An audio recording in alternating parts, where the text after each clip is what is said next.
एक समय की बात है जब सहारनपुर नाम के एक गांव में लोग बड़ी ही हंसी खुशी से रह रहे थे। सब कुछ बहुत ही अच्छा चल रहा था।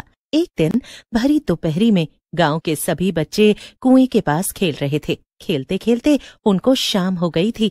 तभी राजू बोला, अरे देखो, शाम हो गई है, चलो अब घर चलते हैं, वरना माँ गुस्सा करेगी। तेरी माँ गुस्सा करेगी तो तू जाना, अभी तो हम और खेलेंगे। अरे पर राजू ठीक बोल रहा है, अभी थोड़ी देर में अंधेरा हो जाएगा। चलो चलो घर चलते हैं।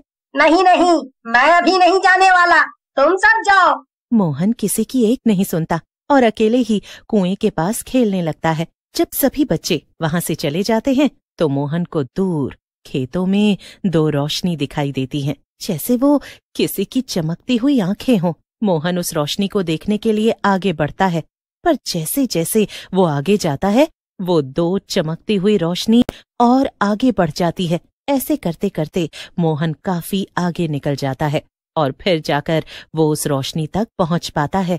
इतनी तेज रोशनी आखिर है किस चीज की? मोहन के इतना बोलते ही सामने से एक आदमखोर चुड़ैल का हाथ बाहर आता है।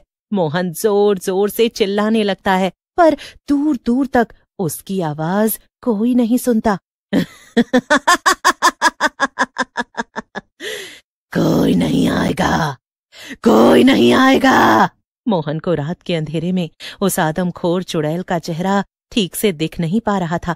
थोड़ी देर बाद जब वो चुड़ैल मोहन को एक खुले मैदान में एक खंडहर के अंदर लेकर जाती है तो वहां मोहन की नजर उस चुड़ैल के चेहरे पर पड़ती है। मोहन की हालत इतनी खराब हो जाती है कि उसके मुंह से आवाज ही नहीं निकलती। बड़ा ही मोटा ताजा है तू तो, हाँ? मजा आएगा, बहुत मजा आएगा। नहीं नहीं, मुझे मत मारना, मुझे जाने दो, माँ मेरा इंतजार कर रही होगी। सब आएंगे, एक एक करके सब आएंगे, सबको खाऊंगी। बड़ा मजा आएगा। और कोने में जाकर बैठ जाती है। ये चुड़ैल क्या कर रही है? इस पत्थर को क्यों रगड़ रही है? मैं यहाँ से कैसे निकलूं? ये क्या करेगी मेरे साथ? इधर मोहन उस आदमखोर चुड़ैल के चंगुल में फंसा होता है और उधर उसके माँ बाप उसे ढूंढ ढूंढ कर पागल हो रहे होते हैं। मोहन सुबह से घर से निकला है, देखो ना, इतनी रात हो गई है पर वो घर नहीं लौटा। हाय मेरा मोहन, मेरा बच्चा, जाने कहाँ चला गया, अभी तक घर नहीं लौटा। अरे तो बाकी बच्चों से पूछो ना, जिनके साथ वो गया था। अरे काकी, मैं और ललिता ही तो थे उसके साथ।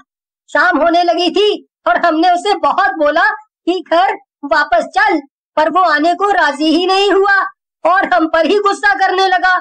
अरे तो जहाँ तुम लोग खेल रहे थे वहाँ जाकर देखो ना।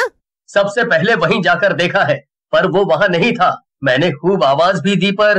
आवाज सुनकर हरिया और रामकिशन भी वहाँ आ जाते हैं और मोहन के बारे में जैसे ही उनको पता चलता है तो वो उसके बाबूजी के साथ उसी वक्त मोहन को ढूंढने निकल पड़ते हैं।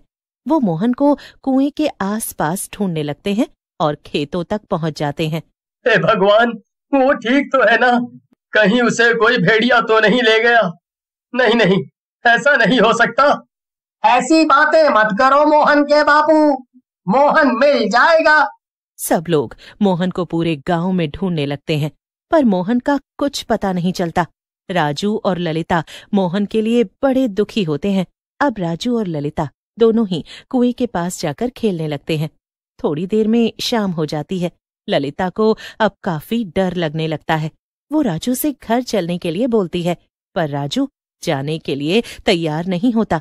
ललिता इतनी डरी हुई होती है कि वो राजू के बिना ही घर चल देती है और राजू इस इंतजार में होता है कि शायद उसे मोहन का कुछ पता चले। थोड़ी देर बाद राजू भी वहां से जाने ही लगता है कि तभी उसे एक अजीब सी आवाज आती है। तभी वहां रुक जाता है।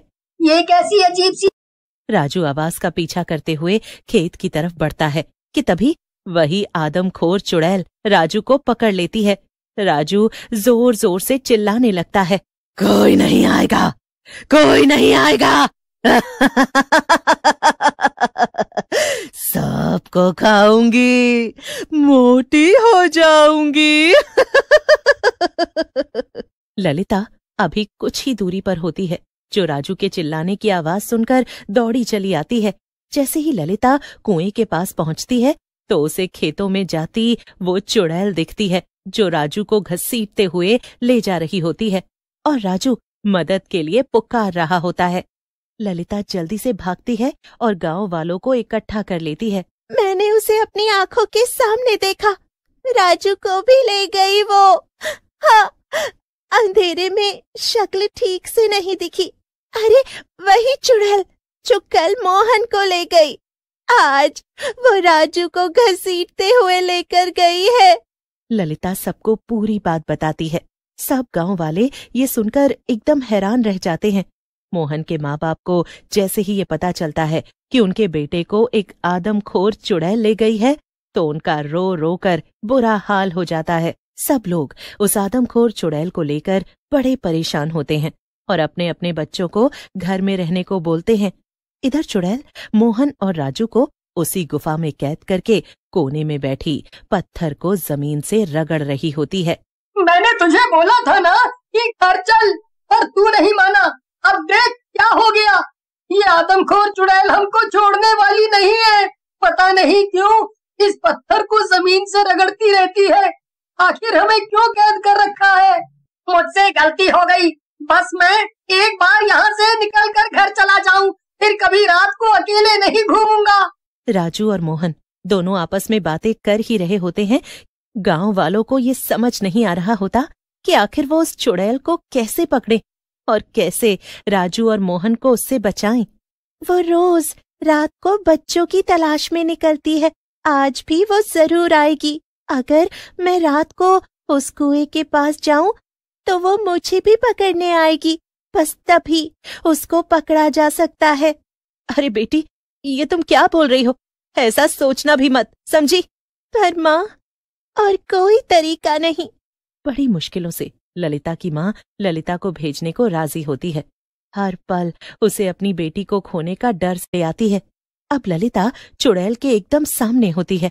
चुड़ैल हंसते हुए अपना हाथ ललिता को पकड़ने के लिए आगे बढ़ाती ही है कि तभी नीचे पड़ी रस्सी को हरिया और रामकिशन खींच देते हैं और चुड़ैल सीधा कुएं में जा गिरती है। चुड़ैल अंदर गहराई में गिर जाती है और चिल्ला रही होती है। गांव वाले उस कुएं को बंद कर देते हैं। उसके बाद कोई भी बच्चा उस कुएं के पास भी नहीं जाता, क्योंकि उसमें से हमेशा उस चुड़ैल की आवाजें आती रहती हैं।